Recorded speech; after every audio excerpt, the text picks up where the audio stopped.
Kalau kalian melihat partai saya tidak benar atau partai yang lain tidak benar, bikin partaimu dong. Ayo kita tanding. Jangan tanding kita di jalanan teriak-teriak. Kan gitu.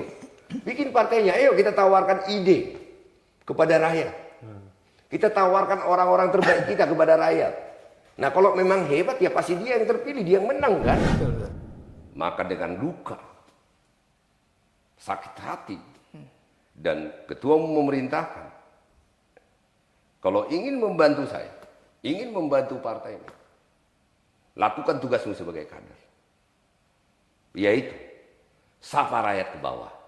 Yakinkan rakyat bahwa Pak Ganjar, Pak Mahfud, mereka berasal dari rakyat dan sudah teruji melalui proses yang luar biasa, tempaan di masyarakat, tempaan di partai, dari nol. Cuma kan sekarang yang dengan Pak Prabowo ini adalah Pak Jokowi, yang bagian dari PDIP dan juga sekarang pemegang kendali penuh negara. Jadi sesungguhnya pertanyaan itu kepada Pak Jokowi, bukan kepada saya. Dipecat atau mengundurkan diri? Kalau punya etika, dia tahu apa yang harus dilakukan. Ini jawabannya kan.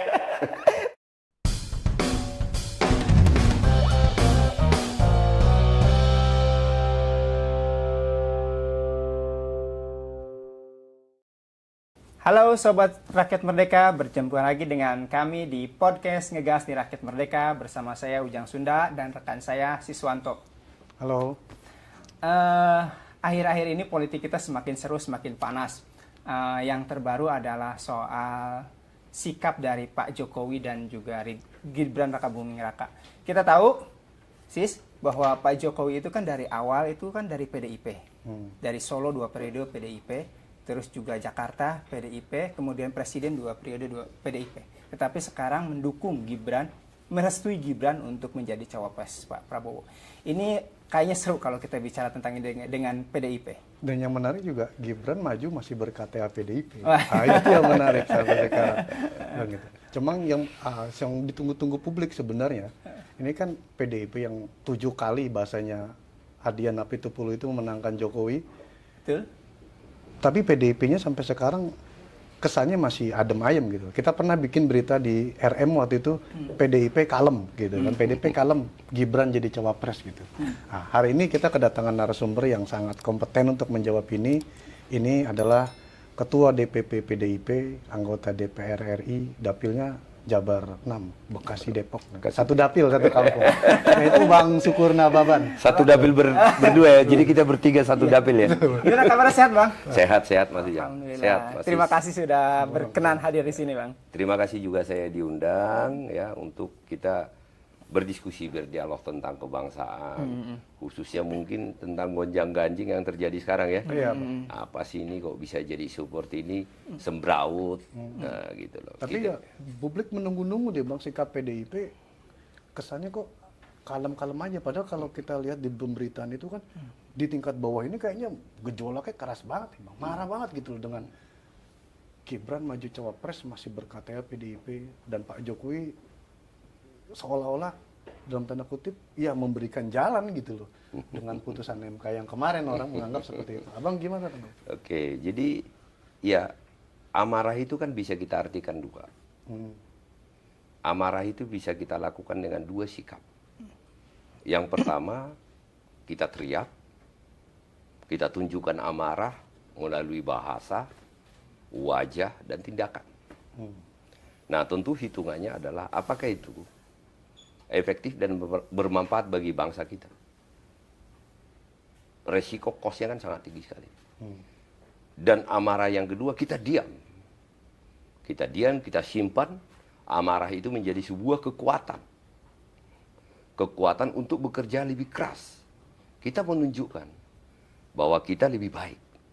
Nah, yang kita ambil yang kedua. Jadi seluruh kader PDI Perjuangan seperti kata Mas Sis tadi, ya, jangankan kami di tingkat elit partai, yang di bawah marahnya sangat luar biasa sekali. Tetapi perintah Ketua Umum, perintah Ibu Mega adalah bahwa kami harus menunjukkan sebagai seorang kader Banten, bukan lagi teriak di jalanan, tetapi bekerja habis-habisan. Tunjukkan bahwa Ganjar, Mahfud harus menang. Nah, maka yang terjadi ini akan memberikan energi kepada kami. Energi yang luar biasa untuk memenangkan Ganjar Mahfud yang tidak pernah dilihat oleh siapapun. Dan itu sudah terjadi di kader. Jadi kami turun ke bawah, mensosialisasikan kepada masyarakat, kepada rakyat memilih, bahwa yang kami putuskan, Ganjar sebagai calon presiden, Pak Mahfud MD sebagai calon wakil presiden, adalah yang terbaik. Kader terbaik bangsa ini. Untuk memimpin bangsa ini ke depan. Nah, itu. Abang, selama ini dalam survei-survei kan Pak Jokowi, PDIP itu suara PDIP banyak terbantu oleh Pak Jokowi. Nah, dengan kondisi saat ini, dengan ada kesan bahwa Pak Jokowi berpaling ke Pak Prabowo, itu akan menjadi agak kesulitan atau enggak? Dan bagaimana cara PDIP untuk mengantisipasi peralihan suara di bawah ke Pak Prabowo? Ada satu yang saya kurang sepakat, Mas Sunda. Apakah betul PDI Perjuangan terangkat oleh Pak Jokowi atau Pak Jokowi yang terangkat oleh PDI Perjuangan? Ini dulu kita selesaikan urusan ini. Betul. Jadi kalau dikatakan PDI Perjuangan terangkat dengan Pak Jokowi, sebelum Pak Jokowi hadir, PDI Perjuangan udah menang. 99 Berarti juara. siapa yang lebih besar? 99 juara ya, Bang? Nah, iya. Siapa yang lebih besar? Nah, kalau kita kembali lagi ke belakang. Pada saat 2014, yang kenal Pak Jokowi siapa sih? Pada saat kita calonkan, ini kita buka jejak digital ya, menjadi calon gubernur DKI Jakarta. 2012. Itu dimulai dari 6%. Melawan hampir 60% Pak Poke pada saat itu. Incumbent. Nah, incumbent pada saat itu. Itu kan kekuatan keyakinan Ketua Umum saya, Ibu Megawati Soekarno Putri. Terhadap keyakinan terhadap orang, terhadap keyakinan terhadap ideologi, terhadap keyakinan terhadap bangsanya. Nah, pada akhirnya menang kan. Tetapi kalau kita bicara klaim-mengklaim ini, ya hak semua orang mengatakan dia lebih besar dari partainya. Tetapi saya mengucapkan fakta apa adanya. Jadi kalau dikatakan bahwa PDI Perjuangan terangkat oleh Pak Jokowi, saya tidak setuju. Kader PDI Perjuangan itu sampai ke anak ranting. Anak ranting itu ada di RT RW. Dan kepengurusan kami lengkap. Kebetulan saya yang dipercaya Ketua Umum saya sebagai Ketua Dewan Pimpinan Pusat yang membidangi keanggotaan dan organisasi. Jadi saya memiliki fakta. Dan saya mengatur, membangun sistem bahwa seluruh kader PDI Perjuangan itu lengkap sampai anak ranting. Maka kekuatan rata-rata pengurus kami itu 3 sampai 5 orang. Berarti di setiap RT RW kami memiliki kekuatan 7 sampai 5 orang, Bos. Struktur sampai bawah Struktur sekali. sampai bawah. Jadi tidak hanya organisasinya yang ada. Strukturnya itu ada. Nah, tadi Mas Sis kan mengatakan ke kampung.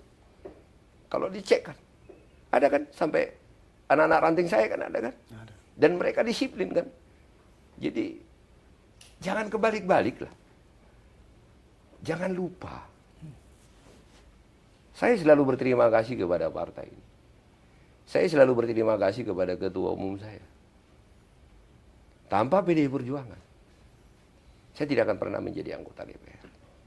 Bang, banyak juga yang mengaitkan, yang curiga bahwa berpalingnya Pak Jokowi dari PDIP itu karena selama ini diperlakukan yang mungkin sebutan istilah petugas partai yang dianggap merendahkan.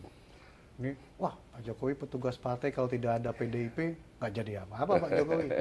Menurut Abang gimana? Saya Bang? boleh minum dulu ya? Oh, silakan. Iya. Karena apa namanya? Sangat menarik ini. Bicara tentang petugas partai. Ya. Saya ini bingung. Orang melihat kata-kata petugas partai itu dalam arti yang sempit. Ya. Tetapi saya masuk dulu dari segi historikal. Pada saat Pak Jokowi menghadap Ketua Umum saya, Ibu Megawati Soekarno Putri, untuk menjadi calon wali kota di kota Solo yang notabene dibawa oleh Pak Rudi sebagai ketua DPC. Ya, beliau paham kok artinya dan selalu disampaikan. Dia adalah petugas partai. Kenapa tidak sakit hati ya pada saat itu ya? Kalau dia tidak setuju dengan hal tersebut. Nah, pada saat dia menjadi wali kota, dia cara-cara partai, saya masih ingat, nanti kita buka jejak digital. Ya, ada acara rapat koordinasi 3 pilar. Dan sebagai petugas partai disebut sebagai petugas partai. Beliau berbicara, membacakan dedication of life yang disampaikan oleh Bung Karno. Fine-fine aja kok, nggak ada masalah. Tetapi sekarang kenapa ditarik orang? Pak Jokowi sakit hati karena disebut petugas partai. Kan bingung kita ya. Padahal waktu mulai masuk, sampai sebelum jadi gubernur, petugas partai itu sudah terbiasa di telinga beliau. Kok tidak sakit hati ya? Tetapi saya mau bicara tentang petugas partai ini karena begitu banyak orang memahami dalam arti sempit. Nah, partai itu kan bukan organisasi alien. Partai itu kan dibangun oleh rakyat. Jadi partai itu tidak dibangun oleh elit. Partai itu dibangun dari rakyat. Dan anggota partai itu adalah rakyat. Tadi sebelum kita mulai podcast itu kan masih bilang saya pulang kampung. Nah, ketemu dengan teman-temannya Masis. Yang mereka itu adalah rakyat. Dan kebetulan menjadi anggota partai. Jadi kan saya mau menyampaikan bahwa partai itu adalah dibentuk, dibangun oleh rakyat Indonesia yang memiliki pemikiran yang sama, ideologi yang sama, tujuan yang sama, bagaimana negara ini diatur. Nah, jadi kalau kita bicara PDI Perjuangan, maka seluruh kader PDI Perjuangan, mulai dari ketua umum, saya sebagai ketua DPP, sampai ke anak ranting kami. Nah, tentu kami memiliki tujuan yang sama, ideologi yang sama. Yang itu apa? Tentang Indonesia. NKRI itu harga mati, itu final. Kita tidak boleh lagi berbicara tentang suku. Kita tidak boleh lagi berbicara tentang agama. Bahwa siapapun warga negara Republik ini berhak untuk hidup, berhak untuk bekerja di seluruh wilayah Indonesia. Ini sudah final. Nah, yang kedua, kita bicara tentang tujuan berbangsa dan bernegara. Maka kita bicara, PDI Perjuangan bicara tentang Trisakti. Nah, di Trisakti itu, di poin yang pertama, ya, nah, jelas ya, berdaulat. Itu berdaulat tuh. Berdaulat secara ekonomi, berdaulat secara budaya, berdaulat secara politik. Inilah tujuan kami. Inilah tujuan partai. Bagaimana Indonesia ini akan dibangun? Berarti berdaulat secara ekonomi. Artinya bukan sebuah konglomerasi. Tetapi adalah rakyat Indonesia. Berarti kita bicara orang per orang. Bahwa rakyat Indonesia itu harus memiliki kemampuan untuk hidup. Maka mereka harus memiliki pekerjaan. Mereka harus memiliki usaha. Agar mereka bisa mandiri secara ekonomi. Maka tujuan PDI Perjuangan di dalam membangun bangsa ini adalah menciptakan lapangan kerja sebanyak mungkin. Agar rakyat Indonesia memiliki pekerjaan untuk bisa hidup. Kan begitu. Nah, yang kedua, berkebudayaan. Nah, saya selalu mengajarkan pada saat saya punya kesempatan turun ke bawah kepada kader-kader PDI Perjuangan, saya katakan, saya bangga menjadi orang Batak. Tentu kita semua bangga menjadi orang Jawa, bangga menjadi orang Sunda, bangga menjadi orang Papua, bangga menjadi orang Aceh. Dan kita harus bangun budaya kita itu, agar kita jangan kehilangan keindonesiaan kita. Tetapi kita bangga menjadi Indonesia. Jadi suku yang berbeda-beda ini, agama yang berbeda-beda ini, tidak boleh membuat kita cabik-cabikan.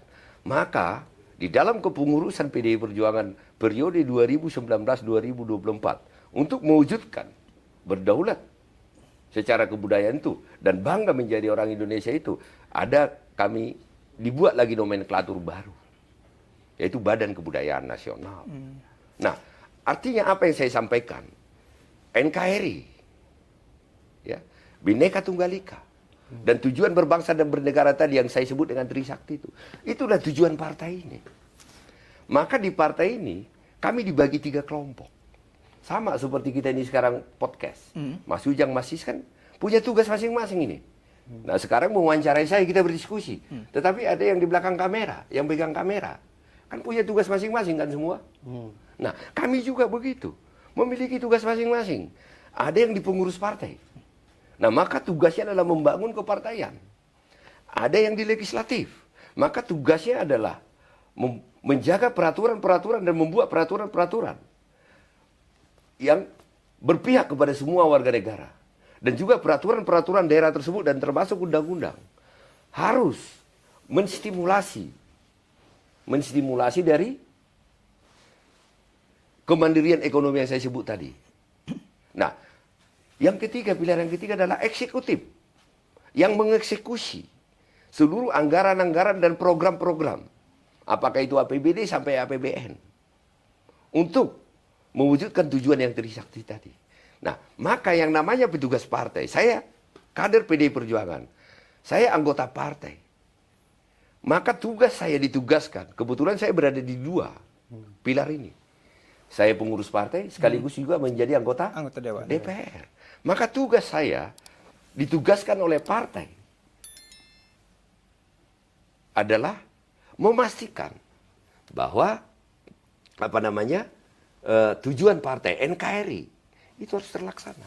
Bang, Nah, berarti kan saya petugas partai. Jadi apa yang salah di situ? Jadi jangan dipikirkan, maksud saya, petugas partai itu dalam arti sempit seolah-olah memperkaya atau mencari uang untuk orang per orang. Maka tugas saya adalah melaksanakan seluruh ideologi partai, selesai. jadi yang semua di PDIP itu, semua anggota PDIP itu petugas partai? Iya. Termasuk Ibu Mega? Termasuk Ibu Mega. Ibu Mega sebagai ketua umum, maka tugas beliau adalah memastikan sebagai ketua umum menjaga seluruh kader partai. Harus fokus dan tidak boleh lari dari tujuan menjaga NKRI dan memastikan bahwa Trisakti itu harus dilaksanakan 3 pilar partai.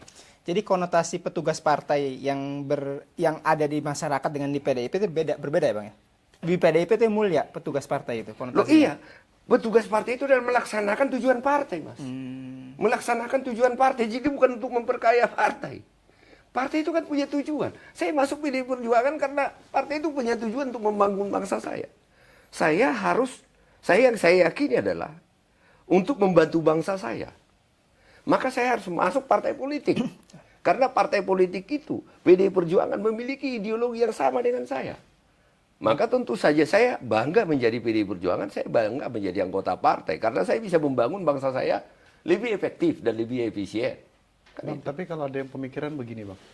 Loh, presiden ketika dipilih itu adalah milik rakyat, bukan lagi milik partai. Dulu kita memilih presiden juga pun tidak otomatis juga memilih partainya. Gitu. Kalau ada pemikiran seperti itu gimana? Artinya, maksud saya jangan sempit. Yang mengusulkan itu adalah partai. Mengusulkan kepada rakyat. Maka rakyat memilih dia. Nah, kalau tidak ada partai kan tidak bisa. Nah, rakyat mengusulkan bahwa ini adalah kader kami yang terbaik untuk membangun rakyat ini. Kan itu. Nah, kalau tidak ada PDI Perjuangan, emang bisa dipilih. Itu kan tidak boleh dilepas. Jangan, karena sudah seolah-olah udah terpilih, dilepas semua baju. Sama, Mas. Sekarang kita wawancara di sini. Ini Mas berdua ini kan karyawan atau petugas daripada rakyat merdeka. Kan begitu. Nah, tinggal saya dipanggil kan. Waktu saya ditelepon untuk podcast ini. Nah, yang masuk ke saya itu namanya Pak Siswanto. Nah, tetapi saya tahu Pak Siswanto itu adalah karyawan Rakyat Merdeka. Kan itu. Jadi sama, apa bedanya? Jadi jangan dipelintir. Saya pernah diskusi dengan salah satu profesor. Saya tanya, apa yang salah dengan itu loh? Saya ini di organisasi, semua organisasi punya anggaran dasar rumah tangga dan tujuan nggak, Mas? Maka seluruh orang yang ada di organisasi itu harus bekerja keras mewujudkan tujuan organisasi itu. Betul. Jadi yang salah dengan itu apa? Jadi jangan diartikan dengan pemikiran yang sangat-sangat sempit. Jadi apalagi bicara partai, banyak sekali kan orang berpendapat ini partai tidak penting. Saya tidak mengatakan bahwa semua partai politik itu sudah sempurna. Termasuk kami juga belum tentu sempurna. Tetapi kontrol dari masyarakat akan memberikan pelajaran kami untuk lebih baik. Saya tidak mengatakan bahwa PDI Perjuangan itu sudah sempurna. Saya tidak mengatakan begitu. Tetapi kita ini kan learning terus semua. Kita belajar terus untuk berbuat lebih baik bagi bangsa ini kan gitu. Nah, kontrol masyarakat itu. Jadi kalau misalnya dikatakan tidak penting partai itu, nggak benar, malah mengganggu. Nah sekarang, kalau untuk jabatan-jabatan publik, kita bicara dulu. Saya nggak kebayang saya. Semua orang punya keinginan menjadi anggota DPR. Ada 250 juta rakyat Indonesia. Jadi semua nanti mendaftar. Gimana caranya? Berarti kan harus ada sebuah kekuatan, ada sebuah organisasi yang kita sebut dengan partai politik sesuai dengan undang-undang. Yang mengumpulkan kader-kader yang sesuai dengan ideologi partai itu. Maka itu diserahkan kepada rakyat. Rakyat memilih atau tidak. Tetapi mereka tidak boleh dilepas. Mereka tidak boleh terlepas dari partai politik itu sendiri. Kan begitu. Tidak bisa sendirian kan. Nah, kita bicara tentang pilpres, pilkada. Bisa kebayang nggak mas? Kalau tidak ada satu organisasi yang mengorganisir. 250 juta rakyat Indonesia pengen jadi bupati semua. Yang dipilih siapa? Yang milih siapa? Maka itu adalah hakikat demokrasi. Hakikat demokrasi itu apa? Partai politik. Melalui partai politik lah orang berdemokrasi. Kan gitu. Jadi makanya apa sih yang membedakan setiap partai politik itu? Ideologi dan tujuannya. Kan itu yang membedakan. Jadi dari partai-partai politik yang lain, dan tentu bagi saya berpartai itu bukan sekedar kekuasaan. Bagi saya ya, saya tidak tahu yang lain ya. Bagi saya, masuk menjadi anggota PDI Perjuangan dan berpartai, itu adalah untuk memperjuangkan bangsa saya. Kenapa PDI Perjuangan? Kenapa tidak partai lain? Karena PDI Perjuangan lah yang sesuai dengan apa yang saya yakini dan saya pahami. Jadi bagi saya, berpartai itu bukan untuk mencari kekuasaan menjadi anggota DPR. Tidak sesimpel itu. Jadi jangan dimentahkan Mas Ujang, Mas Sis, bahwa partai itu tidak benar. Oke, ini kan terus belajar. Kami di PDI Perjuangan, kaderisasi berjalan berjenjang. Nah, saya sampaikan kepada teman-teman yang menganggap partai itu tidak penting. Ayo dong, kalau kalian melihat partai saya tidak benar, atau partai yang lain tidak benar, ya bikin partaimu dong, ayo kita tanding. Jangan tanding kita di jalanan teriak-teriak. Kan gitu. Bikin partainya, ayo kita tawarkan ide kepada rakyat. Kita tawarkan orang-orang terbaik kita kepada rakyat. Nah kalau memang hebat ya pasti dia yang terpilih, dia yang menang kan. Betul. Jadi kalau teriak-teriak tidak penting. Jadi caranya bagaimana menjadi anggota DPR? Caranya bagaimana? Kan harus paham apa sih hakikat demokrasi itu. Jadi itu yang saya pahami. Jadi saya berharap melalui podcast ini menjadi pelajaran besar. Terima kasih kepada Rakyat Merdeka ya, Mas Ujang, Mas Sis yang mengundang saya. Sehingga saya bisa punya kesempatan menjelaskan apa sih namanya petugas partai itu. Jadi saya bangga. Kalau bicara tentang Pak Jokowi dari awal dia masuk PDI Perjuangan, ya dia tahu kok dia petugas partai. Makanya pada saat kami konsolidasi 3 pilar, Ketua Umum saya Ibu Megawati selalu mengatakan, saya pilih kamu untuk untuk menjadi calon PDI Perjuangan, untuk menjadi calon kepala daerah, dan rakyat memilih kamu. Maka kamu mempertanggungjawabkan itu kepada rakyat dengan mewujudkan ideologi kepartaian. Nggak pernah dia bilang kumpulin duit, nggak pernah 1 perak pun diminta sama kami.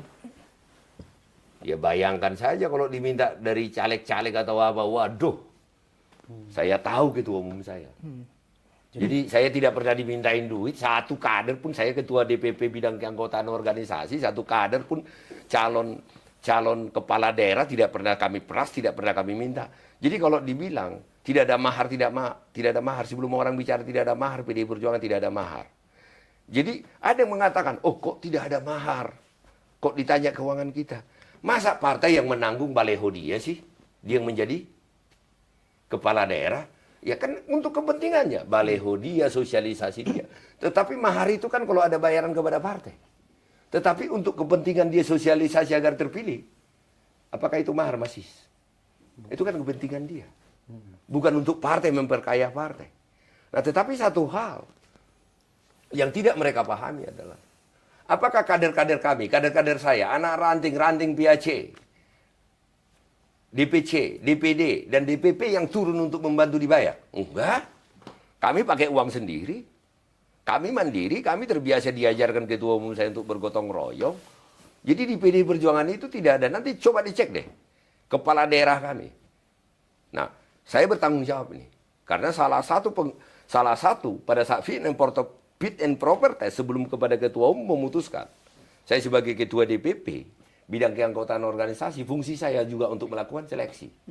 Jadi saya tahu persis. Jadi saya bukan mengatakan katanya. Saya tahu persis bahwa tidak ada mahar di PDI Perjuangan itu.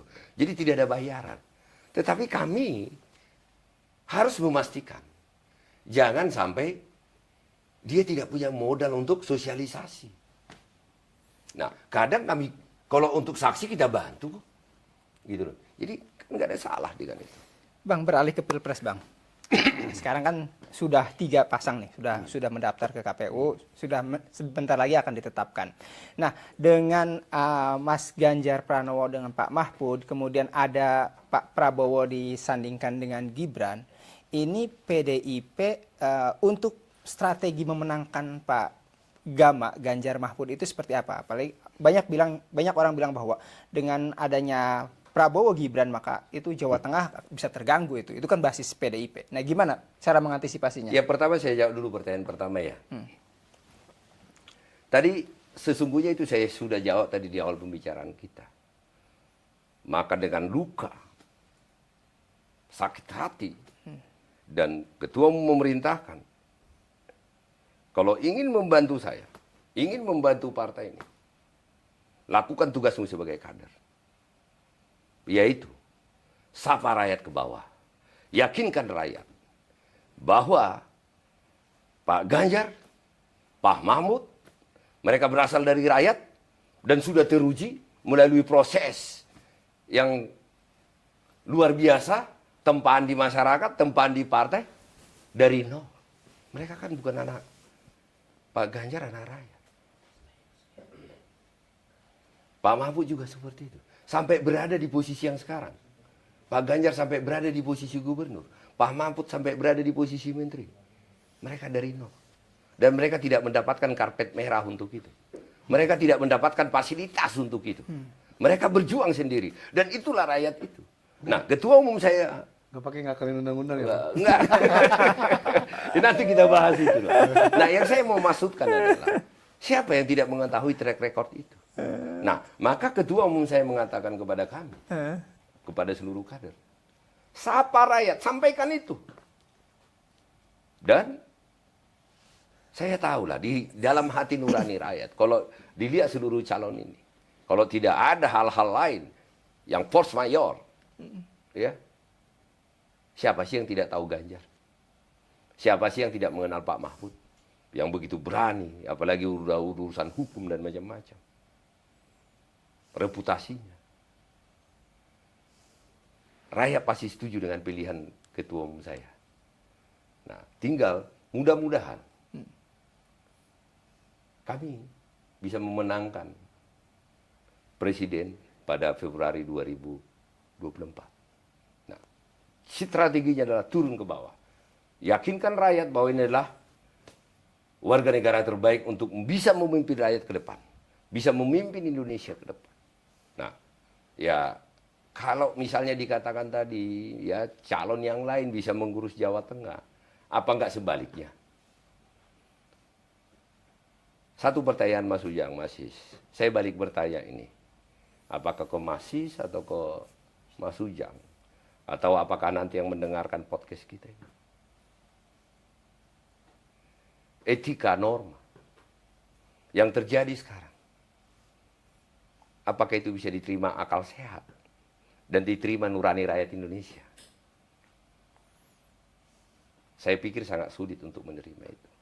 Norma, akal sehat, etika, itu sangat sulit. Nah, maka kalau dikatakan ini akan mengurus Jawa Tengah, kalau saya bilang kebanyakan mimpi itu. Malah dengan terjadi seperti itu, saya yakin kami akan semakin kuat dan kokoh. Dan saya percaya dengan peristiwa-peristiwa ini, rakyat pasti berada di belakang kami. Bang, tapi kita tahu PDIP itu 2 kali menang lawan Prabowo di Pilpres. Sekarang lawan Pak Prabowo lagi. Cuma kan sekarang yang dengan Pak Prabowo ini adalah Pak Jokowi. Yang bagian dari PDIP dan juga sekarang pemegang kendali penuh negara. Jadi sesungguhnya pertanyaan itu kepada Pak Jokowi, bukan kepada saya.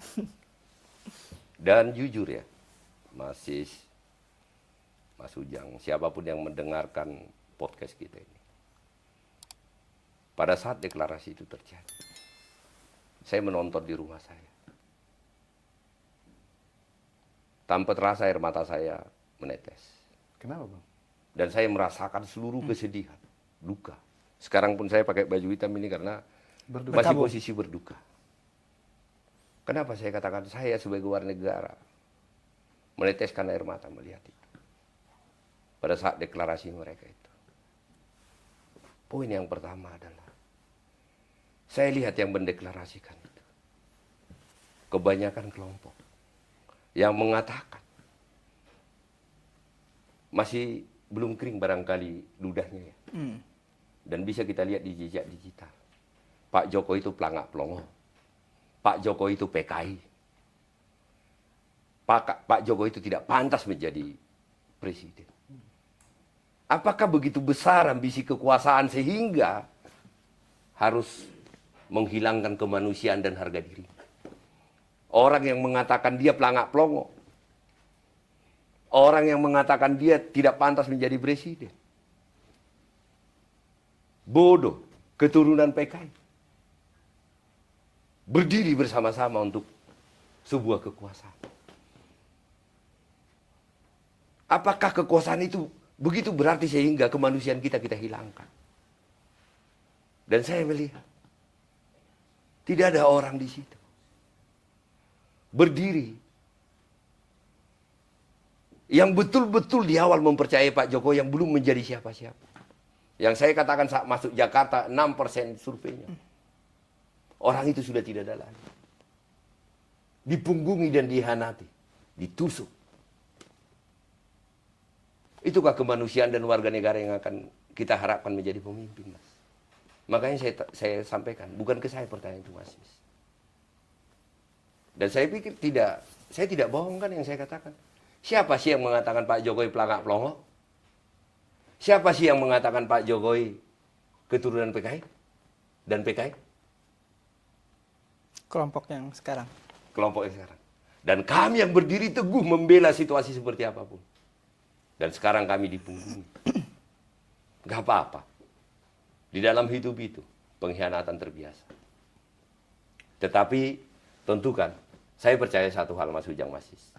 Mudah-mudahan statement saya ini berlaku. Kebenaran akan menemukan jalannya menghadapi kebatilan. Suatu waktu. Bang, Bagaimana saya nggak meneteskan air mata melihat itu, Mas? Saya ingat betul persis. Saya ada di proses itu pada saat DKI. Saya ada di proses Pilpres itu. Saya tahu begitu pahit perjuangan kami. Dan begitu pahit yang saya hadapi 2019. Saya kebetulan di Bekasi dan Depok. Dan banyak korbannya. Saat itu ada 2 partai yang mencalonkan Pak Jokowi. Menteri. Saya ingat Menteri Pekerjaan Umum. Menteri Agama. Di dapil saya. Karena mengusung Pak Jokowi. Kalah, Mas. Dan saya beruntung saya bisa menang. Tetap menjadi anggota legislatif. Artinya seberat itu. Tetapi sekarang berdiri bersama. Jadi saya berharap nanti Pak Jokowi bisa diundang Rakyat Merdeka atau Gibran ya. Untuk bisa klarifikasi. Ada satu hal yang Mas Gibran ngomong. Saya harus sampaikan ini. Katanya saya culun. Kalau saya culun kenapa? Takut dengan saya. Bos, kami tidak takut dengan kau. Kami sangat sayang dengan bangsa ini. Yang kami takutkan jangan sampai. Bukan dengan kau takutnya. Jangan sampai untuk mendudukkan kau jadi wakil presiden. Norma etika dan undang-undang dilabrak. Chaos negara ini. Kita bicara bahwa calon wakil presiden itu mewakili kaula muda. Benarkah? Anak muda Indonesia itu adalah anak muda pejuang. Generasi muda Indonesia itu generasi pejuang. Yang tidak mendapatkan karpet merah. Masih banyak yang lebih punya potensi. Yang mereka kreatif. Dari nol bisa menjadi hebat. Jadi kalau menurut saya itu bukan representatif anak muda. Representatif anak usia iya. Untuk menjadi hebat sekarang, menjadi wali kota, bahkan jadi wakil presiden. Apakah karena prestasi atau karena karpet merah? Coba.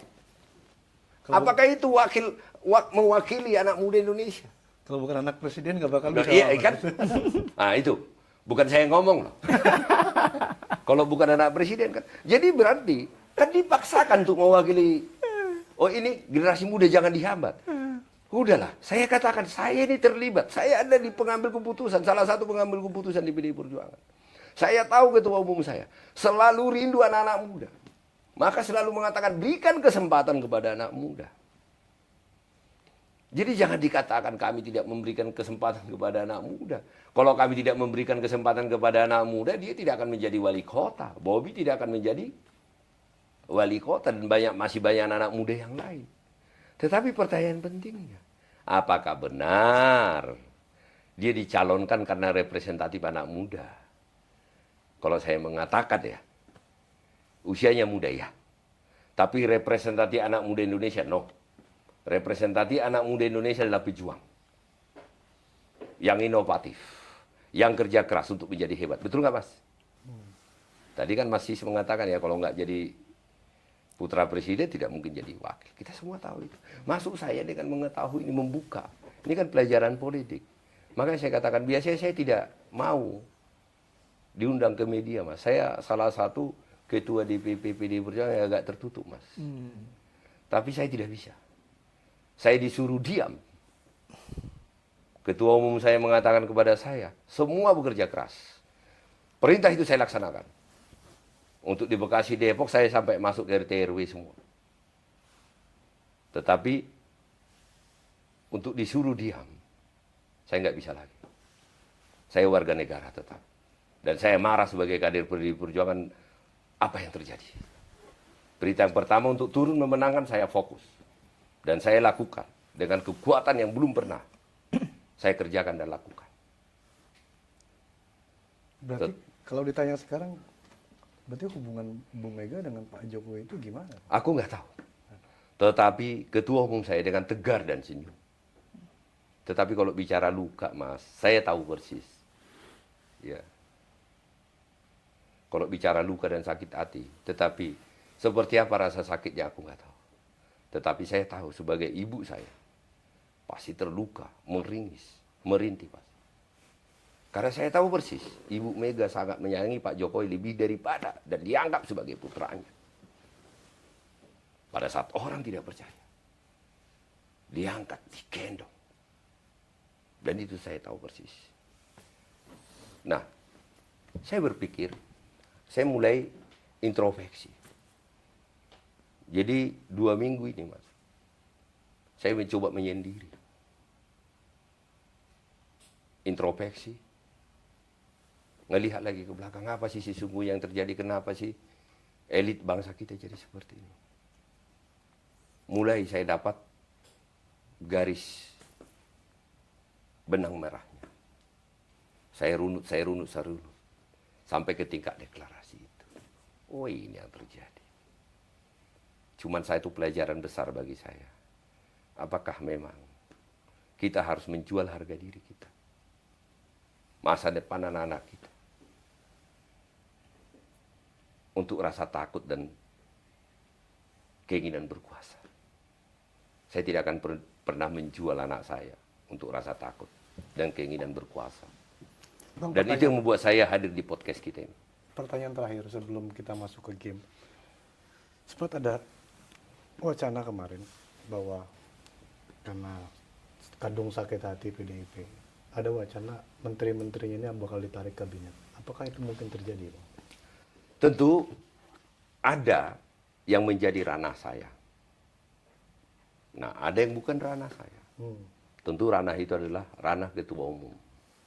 Apakah menarik atau tetap mempertahankan. Tetapi saya percaya, saya kan dekat dan tahu persis Sebelum marah aja saya udah tahu.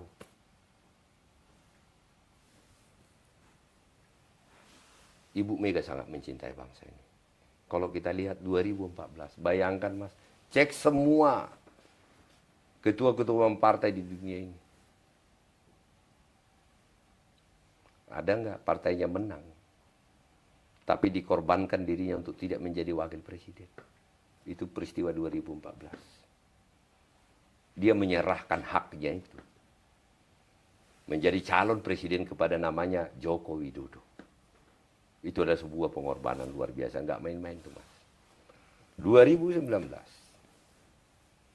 saya percaya Ibu Mega mencintai Mbak Puan, mencintai Mas Prananda sebagai putra-putrinya, dan Mas sebagai putra-putrinya ya, pasti tidak mungkin tidak mencintai. Tapi Ibu Mega lebih mencintai bangsanya. Mbak Puan dikorbankan 2019. Periode kedua, Jokowi. Diberikan hak menjadi calon wakil presiden itu ke Pak Maruf. Itu luar biasa. Pertanyaan saya, kalau Pak Jokowi seperti Ibu Mega, apa yang terjadi ya? Kita lihat 2024. Nggak mungkin nggak Mbak Puan sebagai pribadi, sebagai warga negara dan pimpinan DPR tidak memiliki keinginan untuk menjadi calon presiden. Dia salah satu ketua DPP di PD Perjuangan dan salah satu kader terbaik kami. Yang memulai dari nol, dia putri Ibu Mega, tetapi saya tahu persis dia memulai dari nol. Berkarir dari nol. Tidak ada karpet merah untuk dia. Mas Nanan juga tidak ada karpet merah untuk mereka. Mereka berjuang sama seperti kami kader-kader biasa, dan Ibu Mega memberikan kesempatan kepada semuanya. Tetapi sebagai putri daripada Ibu Mega, putra Ibu Mega, Ibu Mega sebagai ketua umum, kira-kira mereka berdua punya keinginan untuk menjadi calon presiden atau calon wakil presiden nggak? Tetapi Ibu Mega tidak memberikan itu. Saking cintanya kepada bangsa ini. Kenapa belum saatnya harus diberikan dengan melanggar seluruh norma, etika, dan hukum, Mas? Kenapa ada orang seperti itu? Kenapa tidak bisa mencontoh ketua umum saya Ibu Mega? Siap mengorbankan dirinya. Siap tidak mencalonkan putrinya atau putranya untuk bangsa yang lebih baik. Kan itu pertanyaan besar. Itu yang saya katakan, mudah-mudahan nih podcast kita ini viral dan ditonton banyak orang sehingga menjadi sebuah pelajaran politik nih, Mas. Karena ini baru pertama. Karena saya buka semua kan. Iya, kayak baru pertama naik elit PDIP bicara seperti ini. Biasanya kemarin-kemarin kan hubungan kita masih baik. Loh, ya memang masih baik. Ibu Mega tidak pernah mengatakan lawan Jokowi, nggak pernah. Itu haknya Gibran gitu. Bahasa kan seperti itu. Jadi ya betul itu hak, masih hak. Tetapi memperoleh hak itu wajar atau tidak wajar, kan itu yang kita diskusikan hari ini. Saya tidak mengatakan bahwa sebagai warga negara Gibran tidak berhak atau siapapun tidak berhak. Saya selalu sampaikan ke teman-teman media juga, kan saya katakan, selama dia warga negara Republik Indonesia, dia berhak menjadi apapun. Tetapi apakah benar ada undang-undang yang mengatur agar hak itu terpenuhi? Kita rubah undang-undang dalam waktu sekejap. Itu merampok atau hak? Itu melanggar etika atau hak? Kan jadi kita tidak bicara hak ini. Saya kan tidak mengatakan Mas Gibran tidak berhak. Tetapi ada undang-undang yang membatasi. Ya kita harus hormati undang-undang itu. Kalau kita tidak menghormati aturan-peraturan perundang-undangan, apalagi yang mengikat kita sebagai negara, sebagai warga negara? Coba saya tanya Mas Sis.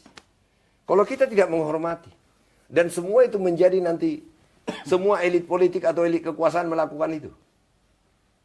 Pokok nah, ini harus diganti. Mati nggak bangsa ini? Jadi ini bukan masalah hak, Mas. Nah, seperti yang saya katakan tadi, ini juga bukan masalah dinasti. Tidak boleh dong, seseorang tidak punya hak karena dia putranya atau putrinya siapa. Boleh. Kita bicara keluarga Bush di Amerika. Kita bicara keluarganya Gandhi. di India. Hah? Kita bicara Kennedy di Amerika. Bagi saya dinasti itu sah. Jadi tidak boleh hak orang karena dia putranya siapa atau putrinya siapa, tidak boleh mencalonkan. Jadi jangan dikatakan, oh, nggak apa-apa kan dinasti apa yang salah kalau ingin membangun bangsa ini. Itu tidak salah dinasti. Tetapi jangan dipaksakan belum saatnya. Nah kita lihat yang sekarang mendeklarasikan itu Mas. Saya ketawa dan sedih itu saya bilang saya meneteskan air mata. Udah banyak yang ingin dan bekerja menjadi wakil presiden, calon wakil presiden Pak Prabowo. Saya nggak mau sebut namanya. Ada salah satu menteri. Dan menteri itu menurut saya juga sangat baik, sangat luar biasa. Dan mampu memimpin dan bahkan mengangkat nama bangsa. Aku mau tanya, apakah Mas Gibran lebih baik dari menteri itu? Hah? Jadi tersingkir? Enggak, kita berlogika ini. Jadi jangan ditarik ini persoalan dinasti. Kenapa tidak boleh? Pertanyaan saya, tolong aku dijawab. Menteri tersebut sudah bekerja untuk bangsa dan negaranya, sudah berbuat kepada bangsanya. Hah? Apakah ya jangan jangan didetailkan. Yang saya maksud adalah, apakah memang Gibran lebih baik dari Pak Menteri itu? Aku sebagai warga negara mengatakan 10 kali, 20 kali lebih baik itu Pak Menterinya, lebih layak. Nah tetapi karena putra presiden tadi yang dikatakan Masis, ini dicoret. Nah ini kan sudah tidak fair berbangsa dan bernegara. Jadi ini bukan urusan, ini bukan masalah dinasti. Saya selalu bicara, nggak ada yang salah menjadi putranya siapa. Tetapi dengan cara yang benar.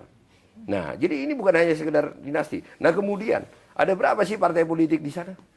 8. Nah, apa memang Mas Gibran lebih hebat dari ketua umum partai politik yang ada di sana? Apa ketua umum partai politik di sana tidak ingin menjadi calon wakil presiden, calon presiden? Kita lihat yang baru bergabung itu. Ngotot kan, hampir mau dijatuhkan kan? Karena pengen jadi wakil presiden, jadi calon presiden. Tapi tiba-tiba setelah gabung, nggak mau lagi jadi wakil presiden. What happened? Hah? Sebelum bergabung kan ngotot. Maksud saya masih percaya nggak rakyat ini dengan jawaban-jawaban seperti ini? Atau muak? Nah yang dibitahu itu kan bapak-bapak sebagai wartawan. Bagaimana? Apakah rakyat kita sudah semakin muak dengan jawaban-jawaban yang membodohi? Seolah-olah tidak berdosa, tidak bersalah. Oh tanya urusan-urusan partai. Saya ini udah punya pengalaman dan semua kita ini teman-teman Mas Ujang Masis, wartawan senior lah. Nggak mungkin kan partai politik bisa berubah tiba-tiba dalam waktu hari kan. Nggak ada hujan, nggak ada apa, langsung bersatu. Nah, kira-kira pasti ada kekuatan intervensi nggak? Tinggal 3 kan. Intervensi itu pendekatan kekuasaan, ketakutan hukum, fasilitas dan jabatan. Nah, itu aja itu. Nah apa yang terjadi ini kan gitu.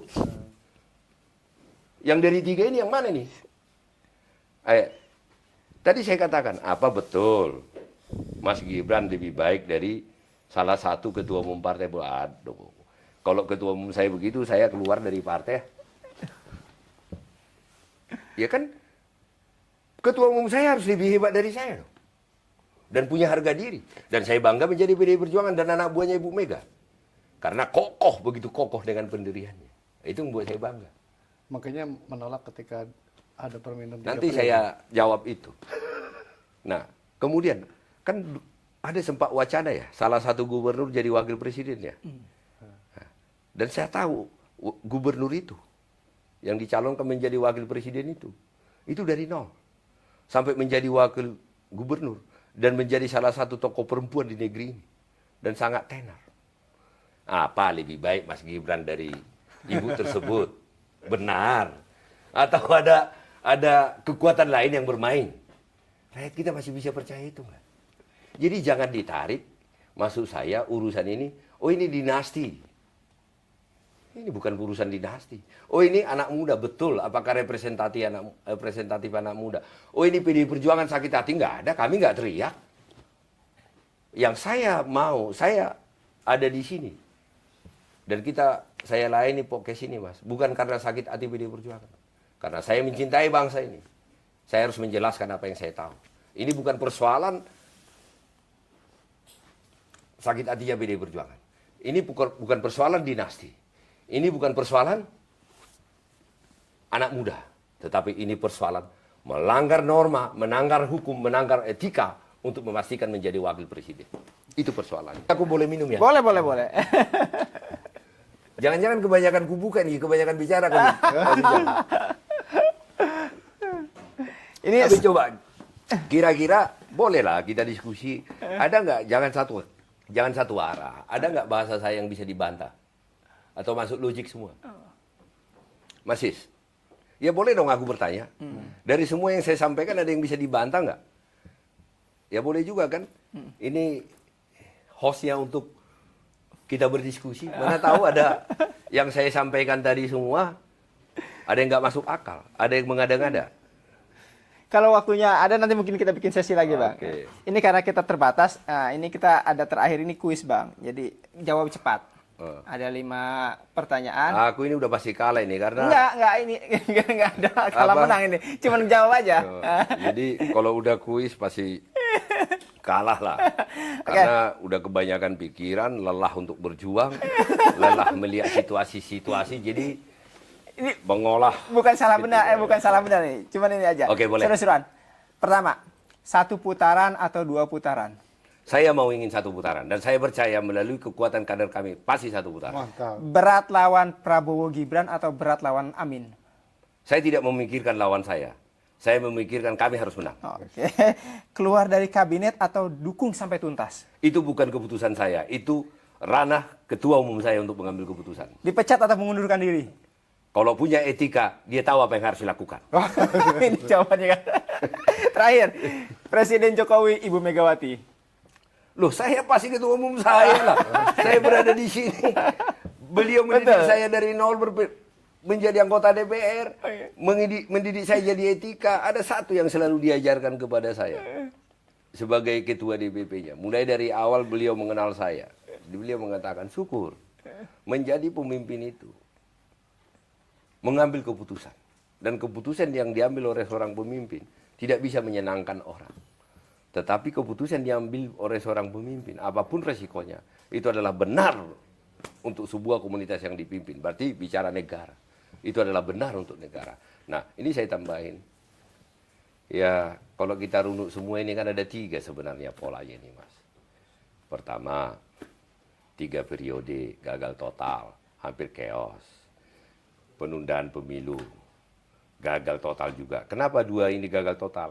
Karena harus melalui amandemen. Panjang. Kan ini kan kalau kita lihat ini prosesnya. Untuk cengkraman kekuasaan ini. Kan itu kan? Isu 3 periode. Bahkan ada sampai menteri mengatakan kan sudah mengantongi keinginan rakyat Indonesia 270 juta. Gitu. Yang mendukung 3 periode. Nah, mahasiswa bergerak apa hampir chaos. Tetapi untuk meloloskan itu kan harus amandemen kan? Nah, karena itu tidak hanya di undang-undang, itu juga ada di undang-undang dasar. Nah, penundaan pemilu dan perpanjangan masa jabatan itu kan di undang-undang dasar juga melalui amandemen. Nah, usia dan syarat menjadi calon wakil presiden dan calon presiden itu tidak perlu melalui amandemen, cukup di MK. Ya, jauh lebih mudah. Nah, tetapi satu loh yang saya lihat loh, ini sebagai gambaran kepada kita semua ya, Mas Ujang, Mas Sis ya. Saya nonton di televisi ya. Sebenarnya saya sudah malas. Tapi ya tiba-tiba ya muncul aja itu.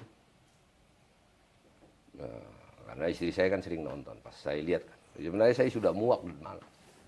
Saya ngelihat, loh, yang calon presiden siapa ya? Karena wakil presidennya sudah mengatakan saya. Dan calon presidennya manut. Di acara-acara deklarasi ngumpul itu. Saya. Lah, yang jadi presiden siapa ini? Masa wakil presiden mengatakan saya sudah membuat ini? Ya harusnya punya etika dong. Kami kek gitu loh. Atau setelah diskusi dengan calon presiden kan gitu. Maksud saya bingung ini. Apa yang terjadi? Belum jadi presiden, belum menjadi wakil presiden, sudah menunjukkan seolah-olah jadi presiden. Nah, ini kan saya tidak tahu Apakah Mas Ujang nonton itu dan bisa melihat itu? Itu kan suguhan tontonan, apa sih yang akan terjadi? Benar nggak? Tapi dianggap paten kali itu. Ya, masa paten si bangsa kita dilecehkan seperti itu? Ya. Tapi bagi saya, ketua umum saya tidak mungkin lah. Untuk sebuah kekuasaan akan menghalalkan segala cara.